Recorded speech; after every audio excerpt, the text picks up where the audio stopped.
문대원의 위클리 매거진.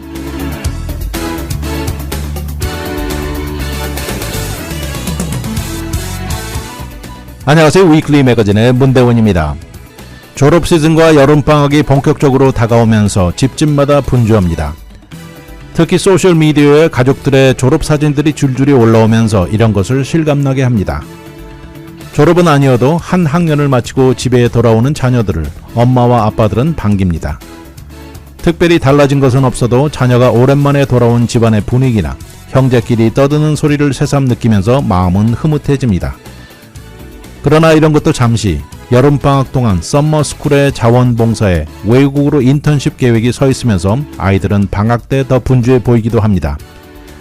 이렇게 한 학년이 지나가고 몇 번 더 반복하면 불과 얼마 전 어린애였던 자녀가 사회인이 된다는 생각에 기쁘기도 하지만 한편으로는 거친 세상을 앞에 두고 약간의 우려도 생기게 됩니다.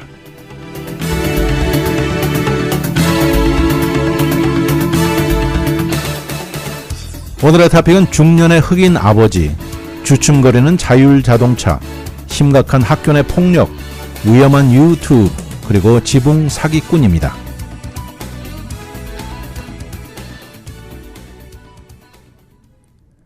나이가 먹을 만큼 먹고 자녀를 둔 한 흑인 아버지가 있습니다. 이 흑인 아버지는 백인 티네이저들에게 질문을 하나 던지고 있습니다. 이분은 종교자이면서도요, 사회학을 전공하고 정치 자문가입니다. 영국의 뉴캐슬 유니버시티에서 사회정의학 교수이기도 한 분인데요. 이분이 말합니다. 나는 중년의 나이를 먹은 흑인 아빠라고 본인을 소개하면서 이번에 버펄로에서 일어난 총기 참사에 이어지는 아픔에 희생자들 또 남은 가족들, 한 걸음 더 나아가 미국에 살고 있는 모든 소수민족 미국인들을 위해서 기도를 한다고 말했습니다. 그 어느 때보다 두려움 안에 살고 있는 현실을 지적한 것이죠. 또 범인이면서 이번에 총격을 가한 백인 티네이저를 위해서도 기도한다고 말했습니다. 본인도 사람이기 때문에 감정이 있고 화가 날 때도 있고 외로울 때 민감해질 때도 있다고 말합니다. 그렇지만 이것은 절대 정상이라고. 그렇지만 우리는 현재 상당히 불안한 세상에 살고 있다고 말합니다. 경제적 불안정, 폭력과 범죄가 매일같이 일어나고 테러 공포는 늘 존재하는 현실에 정치가들이나 로컬 커뮤니티는 산산이 분산된 사회에 살고 있습니다. 서로의 다른 점을 존경하기보다는 이제는 서로 헐뜯기에 정신이 없고요. 이렇게 산산조각난 미국 안에 살고 있다고 해도 과언이 아닙니다. 현재 미국의 모습을 보면요, 심지어 가족 안에서도 나누어져 있습니다. 크리스틴이란 여성은 이번에 아버지가 본인과 정치적 견해가 다르다는 이유로 본인의 결혼식 참석도 캔슬했다고 말을 하고요. 템파에 사는 리처드는 본인 집 앞에 정치에 대한 견해는 사절한다는 사인까지 붙여놨고요. 요새 특히 정치 얘기를 하면 곧바로 아주 뜨거운 불타는 논쟁으로 이어지는 현실입니다. 이 모든 것 현재 미국의 상황을 잠시 사진 찍어 놓은 것이나 마찬가지입니다. 현재 미국 내 부모들 중에 거의 절반 부모들이 이 사람들이 민주당이건 공화당이건 정치적으로 다른 입장의 배우자와 결혼하는 것을 반대한다고 나와 있습니다. 예전에 우리 할아버지 할머니 세대 당시에 그때 정상으로 여겼던 많은 것들은 이제 이미 사라진 지 오래되었고요. 결과적으로 상당히 불안정한 상태가 이어지는 현실입니다. 그런데 그 중에서도 한 가지 불변한 것이 있습니다. 여전히 변하지 않은 것. 이것은 바로 백인 남성으로 태어난 것. 이것은 마치 복권 로또에 당첨된 것 같다고 이분은 말하면서요. 아마도 백인으로 태어나서 커리어가 한층 더 수월하게 펼쳐지고 성공의 가능성이 높게 보장될 것이고 그로 인해서 돈도 더 받게 될 것이고 그리고 백인이란 이유로 인종차별이 활발한 나라에 살면서 당신의 피부 색깔이 가져다주는 엄청난 혜택을 누리게 될 것. 이것은 변하지 않았다는 것입니다. 흑인과 비교해 볼 때 아무도 본인의 투표권을 박탈해 갈 일이 없고요. 옆으로 지나가는 경찰을 두려워할 필요도 없고 아마도 더 좋은 교육, 건강관리, 커리어 기회, 경제적으로도 한층 더 유리하게 살아갈 확률도 높을 것입니다. 그러면서 이분은 물어보는데 당신의 조상들도 예전에 어디선가 이곳으로 이주해 왔겠지만 그때 당시 발목에 족쇄가 묶인 채 오지는 않았을 것입니다. 이렇게 말을 합니다. 이런 데다가 거기다 백인인데다가 크리스천이거나 건장한 몸을 가지고 있다면 이것은 더 추가의 보너스가 될 것이라고 말합니다. 아마도 백인 청년이라면 아무 이유 없이 본인의 컨트롤할 수 없는 상황으로 차별당하고 경멸되고 징후되는 경우를 접해보는 기분 절대 모를 것이라고 말합니다. 이런 상황에 본인이 백인 청년에게 묻고 싶은 것이 있다고 하는데 그러면 그렇게 가지고 태어난 행운을 가지고 과연 이런 상황에 무엇을 할 것인가 묻고 싶다고 질문합니다. 왜냐하면 백인 모두가 그런 것은 절대 아니지만 일부 백인 남성들은 마치 그들이 선택된 클럽 멤버 같은 기분을 가지고 더 넉넉하지 못하거나 불우한 다른 사람들을 눌러버리려 하기 때문이라고 말합니다.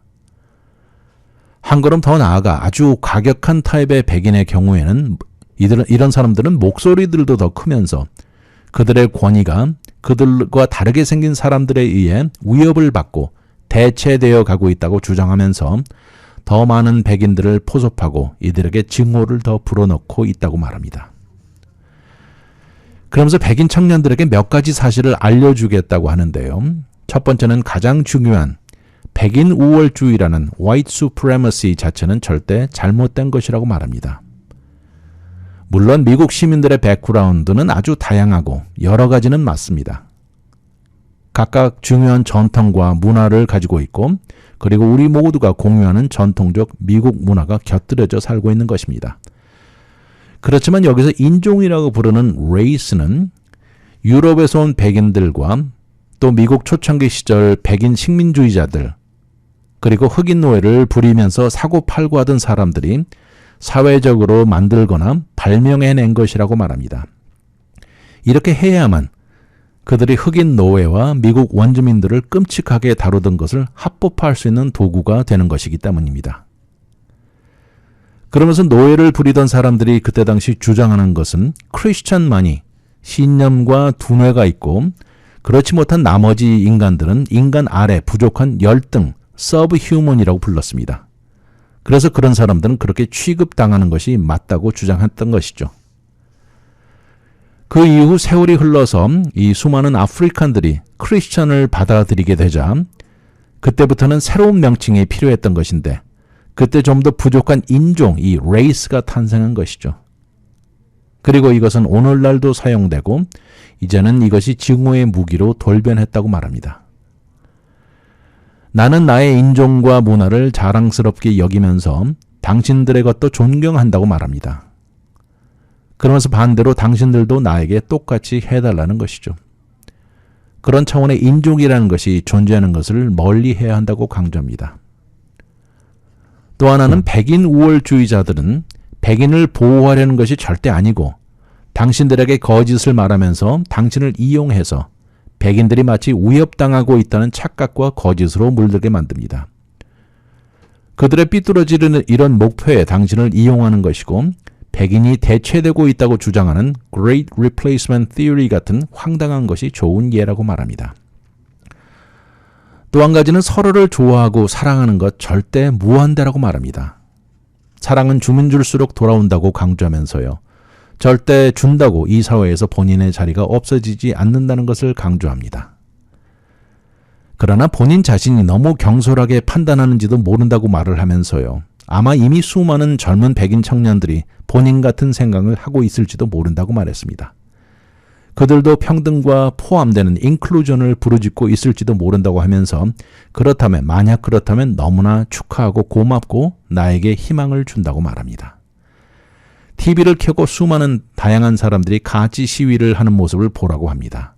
흑인, 여성, 백인, 브라운 사람, LGBTQ 모두 하나가 되어 이런 모습 너무나 보기 좋다고 말합니다. 팔을 활짝 펴고 나가서 본인과 다른 사람이라도 대화를 가져보라고 합니다. 그렇게 되면 언젠가 당신의 도움으로 우리 모두 럭키해질 수 있을 것이라고 강조합니다. 상당히 무겁고 어려운 이야기입니다. 상당히 가능성이 높아 보이고 이 미래 움직임, 모빌리티의 상징 같은 이 자율 자동차, autonomous vehicle이라고 부르죠. 이것이 현실적으로 아직도 멀었다는 생각이 드는 현 위치입니다. 사실 지난 수년 동안 알파벳의 웨이모나 다른 리더들은 자율 자동차는 생각보다 한층 더 가까이 와 있다는 약속을 해왔습니다. 그런데 아직도 현실화가 되려면 멀었다는 의견입니다. 이런 이유는 무엇일까요? 한마디로 말하기는 힘들지만 그 이유를 말한다면 모든 것이 너무나 복잡하기 때문이라고 말합니다. 중국의 자율자동차 회사 이름이 Pony.ai라는 회사가 있는데요. 매번 기술적으로 혁명적인 개발이나 발명이 이루어지고 나면 여기에 따르는 걸림돌과 도전이 새로이 생겨난다고 말을 하면서 현재 인공지능 AI는 최고로 발달되고 이 빠른 반도체, 최첨단 센서 등으로 인해서 엄청난 발전을 거듭하고 있는데 이 모든 것이 다 맞추어져서 완성품을 만들어내야 이 99.9% 확신은 절대 아니라는 것이죠. 이것은 완벽한 100%가 되어야 된다는 것입니다. 생명을 보호하고 기후변화에 저항하면서 또 경제적으로도 효율성을 갖추어야 하는 현실이죠. 그래서 완성된 자율 자동차는 앞으로 약 10년은 더 걸릴 것 같다고 얘기를 하는데 바로 오토텍 컨설팅 회사인 조조고의 마이클 던 CEO가 말하는 것입니다. 기술적인 면에서는 이렇게 볼 때 절대 불가능해 보이지 않는데 여전히 현실적으로 다다르지 못했다고 말을 하면서요. 현재 모든 연구와 개발은 완전히 고립된, 한정된 장소에서 이루어지고 있고 또 모든 것이 예측되는 상황에서만 시험을 하고 있어서 아직도 전 세계가 받아들이는 데까지는 멀었다고 말을 합니다. 기술적인 면에서보다 오히려 더 큰 도전들은 비즈니스적인 차원에 과연 핸들의 스티어링이 전혀 없고 브레이크도 없는 자동차가 우리에게 다가오는데 상당히 느리게 진행되고 있고 또 운전자가 없이 움직이는 자동차에 퍼밋을 내주는 것을 두고도 시정부나 주정부, 국가에 따라 차이가 크다는 것입니다. 또 10만 달러가 넘는 비싼 자동차 가격은 일반인들이 쉽게 접근할 수 없는 이런 어려운 점도 걸림돌 중에 하나인 것이죠. 상업화는 여전히 진행 중입니다. 지난번 2018년 애리조나주에 우버 운전자 사고가 있었고요. 또 여러 차례 테슬라 셀프 드라이브 모드로 인해서 일어난 사고로 사람들은 여전히 안전도 문제가 가장 크고 이것이 가장 큰 걸림돌이라는 것입니다. 그렇지만 이런 모든 어려움, 부정적인 것을 지나서 이 분야 마켓 리더들은 여전히 이런 스마트 트랜짓에 기대가 큽니다. 인간보다 한층 더 안전하게 운전할 수 있는 인공지능 AI로 인해서 모든 기후 조건이나 불규칙한 상황, 또 기대하지 못했던 모든 것에 대응할 줄 아는 기술이 다가올 것이라고 강조합니다. 이런 면에 제너럴 모터스의 크루즈나 웨이모, 또 중국의 바이두 등 여러 개 회사들은 수십억 달러를 투자해왔고 지난 수년 동안 연구 개발에 쏟아온 결실을 추구하고 있습니다. 그러면서 이들이 원하는 것은 앞으로 2030년까지 자동차 전체 12%가 자율 자동차로 만들겠다는 의지입니다. 이렇게 자율 자동차, autonomous vehicle 개발이 시작된 지도 어언 10년이 넘어가고 있고요. 물론 중간중간 주춤거리는 일도 몇 번 있었지만 현대 기대를 가장 모으는 것은 로봇 택시와 로봇 딜리버리, 또 자율 트럭에 걸고 있습니다. 현재로서는 로봇 택시의 성공도가 높아 보인다고 전문가가 말을 하고 있고요. 전문가는 언젠가 사고도 없이 빵빵거리는 홍크 소음도 없이 트래픽 잼도 없는 또 자율 자동차만 달릴 수 있는 레인까지 등장하는 날을 기대한다고 말을 합니다. 그러면서 수많은 테스팅 중에 이번에 다음 분야는 보행자와 일반 길거리 테스팅이라고 하는데요. 이런 과정에 불규칙적인 트래픽 상황이라든가 비가 내리거나 안개 등 변화무쌍한 기후 상태, 그리고 사회적으로 받아들이는 이슈 등에 대해 적응하는 데 테스팅에 집중하고 있습니다. 이런 점을 볼 때 자율 자동차가 거대한 숫자로 나와서 상업화가 되기 위해서는 엄청난 시간이 필요할 것으로 여겨지고 있습니다. 자율 택시 요금을 매기는 로봇 택시에 있어서는 중국이 앞서가고 있습니다. 중국의 Pony.ai와 바이두는 베이징에서 이미 일반인들에게 시도 중이라고 합니다. 지난 11월부터 두 회사는 요금을 매기고 서비스를 시작했는데 여전히 그 자동차 안에는 안전 운전사가 앉아있기는 합니다. 또 Pony.ai는 광저우에서 이번 달부터 요금을 받고 자율 택시를 100대 시험에 들어갔습니다. 또 이 두 회사는 미국 내에서도 현재 자율 자동차 시험을 하고 있었는데 지난달 Pony.ai의 자율 자동차가 북까지 프리먼트에서 레인을 나누는 것과 길 사인을 들이받아가지고 현재 퍼밋이 취소된 상태입니다. 현재 중국은 나라 전체가 자율 자동차의 모든 것을 걸었다고 해도 과언이 아닌데요. 중국 내 수많은 대도시에 자율 자동차 개발로 지정해놓고 테스팅을 허가해주고 있습니다. 그래서 이런 면으로 봤을 때 현재 자율 자동차 테스팅을 두고서는 중국 같은 곳이 없을 정도입니다. 그러나 중국과 미국이 이 분야 치열한 경쟁을 벌이고 있는데 중국의 현 상황과 미국의 현 상황이 각각 정부와 시스템으로 각자 방식대로 질주하고 있습니다. 그러나 중국은 미국 안에서 테스팅을 하는 중국 모델들의 모든 데이터를 미국 회사들에게 뺏기는 것을 우려하고 있습니다. 현실적으로 봤을 때 얼마 동안은 중국의 자율 자동차 연구 개발이 미국 안에서 지속될 수밖에 없다는 의견이 많은데요. 그렇지만 앞으로 궁극적으로는 중국 안에서 이루어질 가능성이 높아 보입니다. 미국도 리더인 웨이모와 크루즈는 그동안 수많은 테스팅을 샌프란시스코에서 종업원들이 타고 거쳐오면서 조만간 운전자가 없는 로봇 택시를 런칭할 계획입니다. 또 웨이모 역시 조만간 운전자가 없는 자율 자동차를 피닉스 지역, 피닉스 다운타운으로 타고 가게 할 것이라고 말했습니다. 거기다 로봇을 이용한 자율 자동차 방식은 앞으로 상업적인 스케일로 딜리버리나 트럭 운전으로 세일 분량과 이익 면에서 가능성을 보여주고 있습니다. 이런 이유 때문일까요? 크루즈는 월마트와 얼마 전 파트너십을 체결했고 더 나아가서 크로거와 세븐일레븐도 참여할 가능성이 높아 보인다고 말했습니다. 거기다 장거리를 뛰는 롱홀 트러킹이야말로 가장 빠르게 현실화를 향해 달리고 있다고 전문가들이 말을 하고 있습니다. 가능성은 무궁무진합니다. 지난 10여 년 전 처음 이런 이야기는 우리 모두를 흥분시켰습니다. 그러나 현재 다소 주춤거리는 경향이 느껴지는 가운데 실제로 풀어야 할 엄청난 불확실한 문제점들이 많은 것은 사실입니다. 생각지도 못했을 경우에 이런 모든 것에 대처할 수 있는 자율 자동차가 나오기까지는 상당 기간이 더 걸릴 것으로 보입니다. 이 분야에서 99.9% 완성은 실패나 마찬가지입니다. 철저한 100% 완벽만이 실현되는 날까지 연구와 개발은 지속될 것입니다. 바로 네바다주의 클라크 카운티에서 일어나고 있는 현실입니다.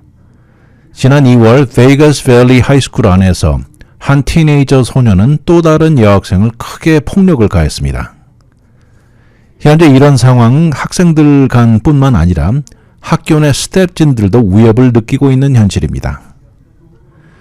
지난 4월에는 몇 개의 폭력이 신고되었는데요.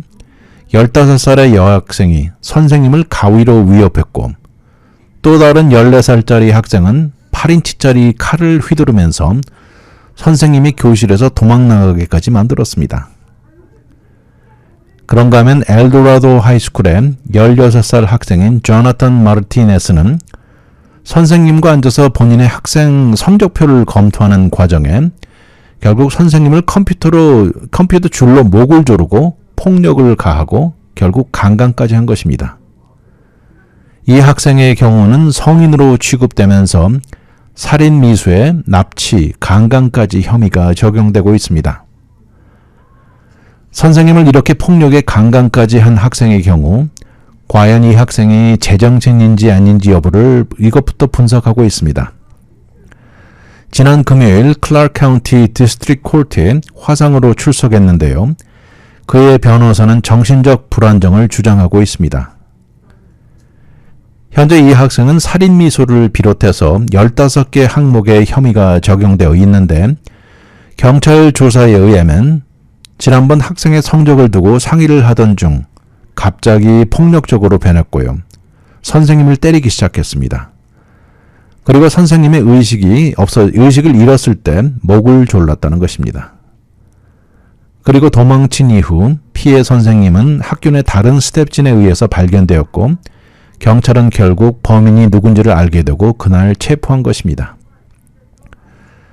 현재 라스베가스와 외곽 지역에서는 작년에 학교 문을 연 이후 많은 학생들의 태도에 큰 변화를 볼 수 있었다고 말을 합니다. 이것은 전년에 비해서 한층 더 수업 중에 방해가 빈번하고요. 자칫하면 심하게 화를 내는 상황이 자주 일어나면서 수많은 선생님들을 당황시키고 우려하게 만들고 있습니다. 지난 4월 20일까지 올해 들어서 총 3,260건의 폭력과 위협의 이유로 신고 전화가 접수됐습니다. 그리고 232건의 성폭행도 보고되기도 했습니다. 그런데 이런 숫자는 지난 2018년 1년 내내 숫자를 비교해 봤을 때 이것보다 앞선 것입니다. 그때 당시는 1년 동안 2,340건에 159건의 성폭행이 있었는데 이제는 거의 50% 이상 증가한 것입니다. 한 미들스쿨의 영어 선생님은 성폭행의 증가는 너무나 놀랍다고 말을 합니다. 그런데 언젠가 이렇게 될 줄 알았다고 말을 하는데요. 왜냐하면 요새 들어 점점 더 교내 싸움과 폭력의 강도가 높아지는 것을 느껴왔다고 말했습니다. 이런 것을 두고 전국적으로 교내 폭력에 대한 데이터는 없지만요. 학군마다 보고하는 것을 지금 보고 있으면 올해 들어서 이런 나쁜 행동과 싸움의 폭력들이 증가한 것은 사실이라고 말합니다. 현재 학교에서 일하는 많은 교사들뿐만 아니라 스쿨버스 운전사 등 무려 60%가 팬데믹 기간 동안 학생들로부터 신체적 또는 언어 폭력을 당해 보았다고 말했습니다. 또 이번 팬데믹 기간 동안 무기를 소지하고 학교에 들어오는 경우도 249번으로 2019년 112번에 비해서 2배 이상 증가한 것입니다. 일부 교육자들은 팬데믹 동안 사회적인 문제를 더 크게 만들었다고 강조하면서 집에서 원격으로 수업을 하는 것이 학생들에게 부작용으로 나타났다고 말합니다.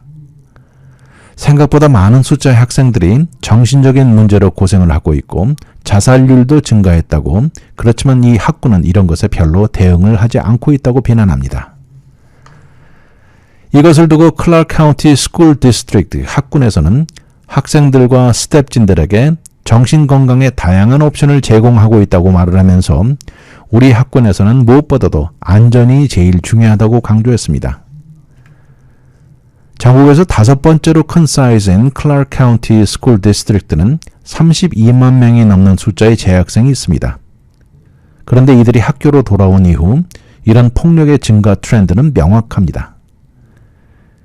이 지역을 담당하는 경찰들도 골칫거리라고 하는데요. 학교 내 폭력의 증가도 문제이지만 총기를 소지하고 등교하는 케이스가 늘어나면서 수많은 신고 전화가 걸려오고 있고, 또 이런 것을 우려하는 부모나 학생들이 여러 명이 되면서 무명으로 신고하는 숫자가 크게 늘었습니다.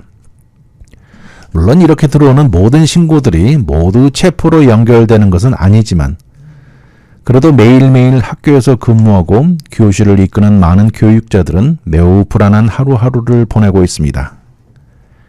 이들이 말하는 것은 예전에 비해서 학생들이 조그만 것에도 금방 화를 내고요. 거기다 학부형도 좋지 않은 행동들도 많이 드러났다고 합니다. 많은 선생님들이 요새는 어른들, 학부형들과 싸우는 경우가 늘어났다고 하면서 많은 교육자들이 학교 내에서 이런 것을 예전에는 본 적이 없다고 고개를 흔들고 있습니다. 물론 많은 사람들이 상당히 민감해져 있는 것은 사실이라고 말을 하지만 지난 수십 년 동안 요새같이 이 정도 끔찍한 이메일을 여러 개를 학부형으로부터 받아본 적이 없다고 교육자들이 말을 하고 있습니다. 클라크 카운티 학군 내 500명 교사들을 대상으로 실시한 설문조사가 있는데요. 이 중에 27%는 학생으로부터 위협을 받았다고 말을 했고 30%는 폭력 사건을 교장실에 보고했다고도 말했습니다. 그런가 하면 이런 학군의 모든 것을 포기한 학부형들도 있습니다. 16살 짱둥이 딸 엄마인 드리카 홀든 씨는 지난 3월 딸 중에 한 명이 풋힐 하이스쿨에서 다른 학생과 크게 싸우고 다툼이 일어났다고 말을 합니다. 결국 높아진 두려움으로 학교를 보내지 않고 홈스쿨을 결정했다고 하면서 그러면서 교원의 폭력은 선을 넘었다고 말을 했습니다. 이런 문제는 학생들 자신들도 불안해합니다. 우리 학군은 학생들이 안전하게 느끼게 하는데 실패했다고 학군에서는 말을 하고 있고요. 점점 더 격해지는 학교 내 폭력과 위험도로 배움터라는 생각이 전혀 들지 않는다는 것입니다. 현재 미국 내 많은 학군들의 정신건강에 더 집중해야 한다는 압력이 커져가고 있습니다. 그러면서 교육자들의 우려도 커집니다. 많은 교육자들이 은퇴를 고려하고 은퇴하고 있습니다. 현재까지 팬데믹이 시작되고 학군은 1,700명이 넘는 선생님이 떠났습니다. 이 숫자는 보통 1년에 은퇴하는 숫자의 78%가 높아진 것이라고 합니다. 현 시머론 메모리얼 하이스쿨의 선생님은 카롤리나 쿨셋 선생님은 수차례 떠날까 고민을 했다고 말을 하면서 현재 가르치는 9학년과 10학년 학생들 매니지하기가 너무 힘들어져서 힘들다고 말합니다. 과연 얼마를 더 있어야 하나, 떠나야 하나 매일 고민 중이라고 합니다. 네바다주 학교 내 폭력의 증가로 교육자들이 큰 어려움을 겪고 있습니다. 이번에 버펄로에서 총격을 가해서 10명의 흑인을 죽인 18세 백인 남성은 본인이 온라인에 적은 저널 안의 내용을 이렇게 보면요, 놀랍습니다. 그는 총을 어떻게 불법으로 변형했는지 이것이 바로 유튜브 비디오에서 배웠다고 나와 있어서 더 충격적인데요. 그 비디오에 링크가 연결되어 배웠던 것입니다. 그런데 이 비디오는 총격 사건이 일어나고 5일이 지난 그때 당시도 유튜브에 버젓이 있었습니다. 그러자 이것을 보고 총기 단속 지지 그룹에서는 유튜브에 전화를 걸어서 이것을 없앨 것을 요청했다고 하는데요. 사실 이것은 유튜브가 정해놓은 가이드라인을 따르지 않았다는 지적을 하고 있습니다. 최대 캐패시티 매거진을 장착시킬 수 있는 또 총에 다양한 액세서리를 부착시키는 것, 이런 것들이 금지되어 있는 것을 말하는 것인데요. 그러면서 이 그룹은 유튜브에 한층 더 강화된 것을, 가이드라인을 갖출 것을 촉구했습니다. 이 그룹이 보낸 내용에는 유튜브 같은 기술 플랫폼들이 사용자들과 일반 공중에게 위협이 될 수 있다고 강조하면서요. 폭력과 극단주의자들에게 애용되는 장소가 되어서는 안 된다는 것이죠. 이 같은 내용의 편지는 뉴욕주 검찰에게도 보내졌는데요. 뉴욕주 역시 이번 버펄로 총격 참사로 한층 더 강경한 입장에 이런 기술 플랫폼을 더 강력하게 주시할 것입니다. 뉴욕주는 이런 기술 플랫폼을 이용해 일어나는 참사를 국내 테러, domestic terrorism이라고 부르면서 이것에 철저한 대응을 약속하고 있습니다. 뉴욕 주정부는 현재 미국은 위기에 처해 있다고 말하면서 증오와 인종차별이 마음대로 설치는 상황이고 군대 스타일, 밀리터리 스타일의 이런 수준의 무기들과 매거진들이 아무에게나 쥐어줄 수 있다는 것을 비난하고 있습니다. 도대체 몇 명의 생명이 앞으로 더 희생되어야 우리는 정신을 차릴 것인가 하면서 현재 미국에 처해 있는 가장 큰 위협은 우리 안에, 미국 내 존재한다고 말했습니다. 이번 버펄로 총격의 범인은 지난 팬데믹 기간 동안 상당히 무료하고 보링한 나머지 극단주의자인 이 4chan 포럼에 영향을 입었다고 말했습니다. 그리고 백인들이 대체된다는 것에 빠져들었다고 말했습니다. 또 버펄로를 선택한 이유도 본인이 사는 곳에서 가장 가깝고 흑인이 제일 많은 지역이라 골랐다고 말을 했고요. 그리고 지난 2019년 뉴질랜드의 크라이스트 처치에서 무슬림 모스크에서 총격을 가해 무려 51명을 죽이고 10여 명 부상을 입힌 총격을 가한 사람을 흉내내려 했던 것 같아 보입니다. 이번 범인은 작년 하이스쿨 당시에도 총격을 가하려 위협을 했던 적이 있었는데요. 그때 당시는 미성년자라는 이유로 인해서 병원의 정신과 검사만 거치고 풀려났습니다. 이번 총격 사건을 두고 그의 부모는 총이 합법적으로 구입되었다고 말했습니다. 18세 페이튼 겐드로는 보석금 없이 지금 구금되어 있는 상태인데요. 물론 부모가 말한 대로 합법적으로 총을 구입했을지는 몰라도 불법으로 이것을 변형시키고 총격 참사에 사용했던 것입니다.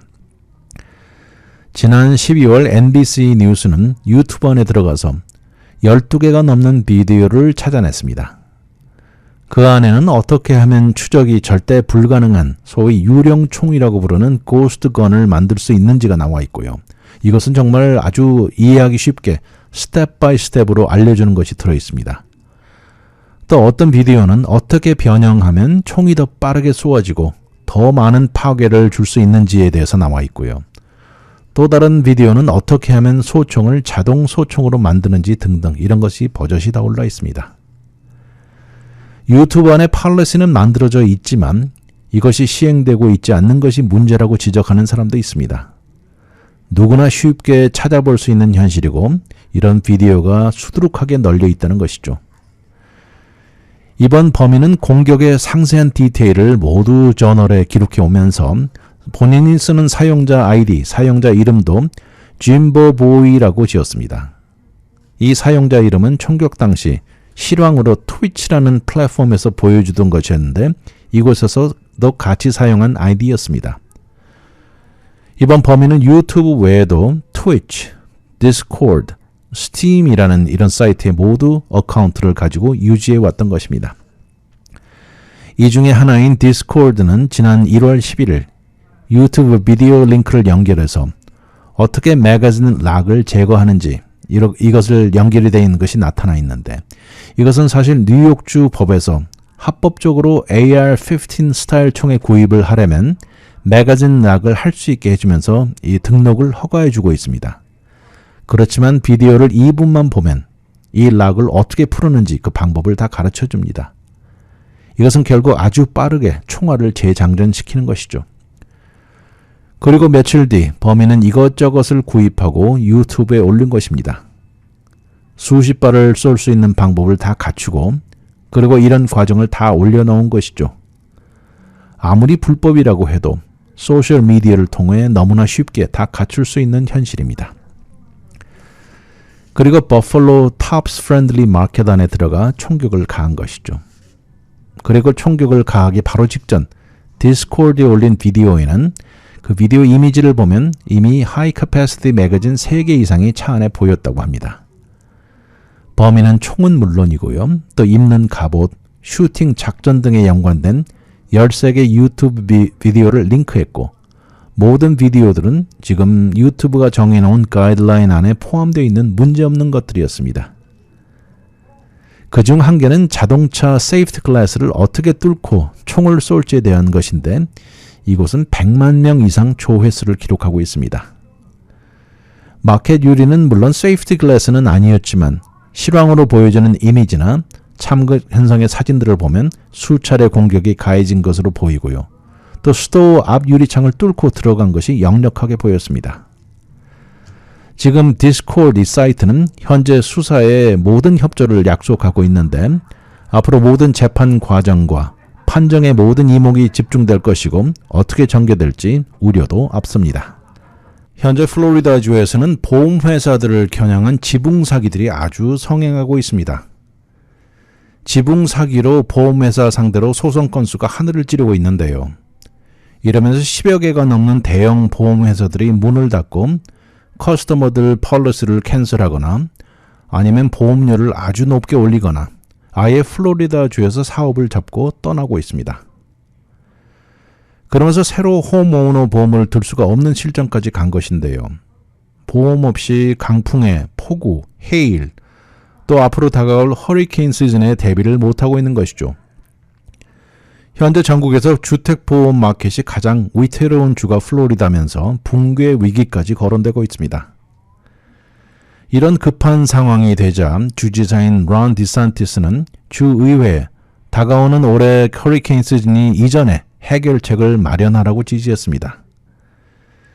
이런 지붕 사기, 이런 결과는 그동안 여러 차례 나온 법정 판결이 이런 사기를 더 자극한다는 것입니다. 이런 사기극의 시나리오는 이렇습니다. 공사를 하는 컨트랙터가 어느 날 집 문을 두들깁니다. 그러면서 폭풍으로 피해를 입은 지붕을 봐주겠다고 말하면서 본인 부담 전혀 없이 보험으로 새로 이 지붕을 바꿔주도록 도와준다고 달콤한 말을 합니다. 그러면서 집주인에게 보험회사에 소송하는 권한을 그들에게 준다는 서류에 사인만 해달라고 설득합니다. 그리고 남은 컨트랙트는 실제가 아닌 허위 피해 클레임을 보험회사에 제출하게 되죠. 물론 보험회사는 이것을 거부합니다. 그러면 컨트랙터는 보험회사에 소송을 접수하게 되고요. 그렇게 되고 결국 보험회사는 애초 소송 액수보다 한층 더 높은 액수로 합의를 하게 됩니다. 이렇게 받아낸 돈의 액수의 대부분은 컨트랙터와 변호사비로 가게 되고 어떤 변호사는 이런 것을 1년에 소송을 몇백 개씩 하고 있습니다. 물론 집주인은 새 지붕을 갖게 되었지만 정작 큰 액수의 돈은 변호사와 컨트랙터가 나누어 가지고 컨트랙터는 지붕 공사비까지 챙기게 되는 결과입니다. 결국 여기서 피해자는 모든 플로리다 주민들이고요. 그 사람들이 어떻게 보면 집주인의 지붕을 새로 해준 셈입니다. 그러면서 이런 심각한 문제에 느리게 대응하는 주정부가 비난을 받고 있는데요. 이런 실제 예로 안드레이 홀이라는 집주인은 지난 12월 컨트랙터가 문을 두드린 것입니다. 결국 문제를 발견했다고 말하면서 이해가 잘 되지 않는 서류에 사인을 부탁한 것입니다. 그러나 그는 결국 이것을 거절했고 절대 그들의 사기극에 말려들지 말 것을 권했습니다. 지난 몇 년 동안 플로리다 주에서는 이런 허위 소송을 막기 위해서 여러 가지 방법을 동원했지만 현재 실정은 걷잡기 힘듭니다. 보험회사들의 재정적인 매니지먼트가 허술하다고 비난을 받고 있는 가운데 결국 피해는 주민들이 다 짊어지게 됐습니다. 지난 2019년과 2021년 주의회는 이런 사기극을 막겠다고 새 법을 통과시켰습니다. 그러나 이러는 동안 보험회사의 손실액은 지난 5년 동안 매년 꾸준히 뛰어오르면서 2021년에는 손실액이 10억 달러를 넘어갔습니다. 지난 2021년 이후 플로리다주에서 영업을 하던 8개 보험회사가 망했고요. 특히 지난 3달 동안 3개가 문을 닫았습니다. 그나마 현재까지 유지하면서 영업을 하고 있는 회사들은 보험료를 작게는 15%에서 96%까지 높였고요. 누구를 커스터머로 해줄지 아주 까다롭게 심사하고 있습니다. 웬만한 사람은 보험도 들어주지 않고 있습니다. 어떤 경우에는 새 주택보험을 들으려면 본인 부담으로 미리 지붕을 고친 후 신청하라고까지 말하고 있는 현실입니다. 그런가 하면 어떤 보험회사는 현재 존재하는 커스터머들을 대거 캔슬하기도 했는데요. 한 회사는 무려 5만 6천 명이 넘는 숫자를 캔슬했습니다. 현재 이런 문제로 인해서 모든 사람들의 올해 보험 폴리시가 평균 40%가 뛰어오를 것으로 내다보고 있습니다. 이렇게 급격히 뛰어오르는 보험료를 커버하는 리인슈런스까지 나오고 있을 정도입니다. 이러니 앞으로 다가올 허리케인 시즌이 불어닥치면 엄청난 숫자의 보험 커버리지, 이것이 실패가 속출할 것입니다. 그리고 이 모든 실패에 보상해야 할 것은 보험 소유자들입니다. 보험회사들이 문을 닫게 되면 모든 주택들의 폴리시는 자동적으로 주정부가 운영하는 펀드로 유지되는데 이 안에서도 만약 돈이 다 떨어지게 되면 결국 본인이 다 해결해야 하는 것입니다. 결국 보험회사들이 두 손을 들어버리면 집 소유자들이 다 책임져야 하는 것인데 이로 인해서 경제적인 파탄을 겪게 될 사람들도 분명히 있을 것입니다. 결국 주정부의 혁신적인 개혁이 필요한 현실입니다. 보험회사가 문을 닫고 보험료를 크게 인상시키고 폴리시가 캔슬되는 것이 진행되면서 현재 많은 플로리다 집 오너들은 주정부가 운영하는 인슈어러로 옮겨진 경우가 태반입니다. 이 중에 Citizens Property Insurance Company가 있는데요. 이곳에서는 일주일에 5천 개가 넘는 새로운 폴리시를 발부하고 있습니다. 지난 2년 동안 그동안 폴리시 숫자만 2배로 뛰면서 현재 80만 개가 넘었습니다. 이렇게 폴리시 숫자가 높아지고 커지면 허리케인이 들이닥치고 난 후 모든 클레임의 보상이 어렵게 될 것은 기정사실입니다. 나는 이 모든 것을 주정부를 비난한다고 말하는데요. 에이드리안 알메이다 씨가 말하는 것입니다. 홈 인슈런스가 2,400달러에서 이제는 4,900달러로 뛰면서 작년에 2배가 되었다고 말합니다. 그러면서도 이유에 대한 설명도 한 번도 없고 하루아침에 숫자가 오르고 마음에 들지 않으면 캔슬한다고 협박적으로 말했다는 것입니다. 지붕 사기극이 과연 앞으로 잡힐지 플로리다주의 상황이 어떻게 전개될지 두고 볼 일입니다.